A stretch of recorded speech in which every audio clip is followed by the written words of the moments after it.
forza può avere una donna. Che sia giovane o meno, single, mamma a tempo pieno o gran lavoratrice, avrà sempre una marcia in più.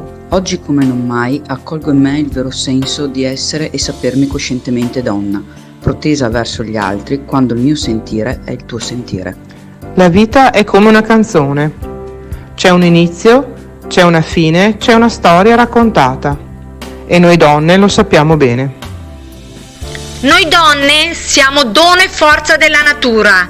Abbiamo tanto da raccontare a tutte le generazioni, ma spesso non abbiamo tempo di fermarci. Certe volte mi chiedo chi me lo fa fare, ma la risposta è sempre quella. Di fronte a piccole o grandi ingiustizie, dobbiamo fare di tutto per combatterle.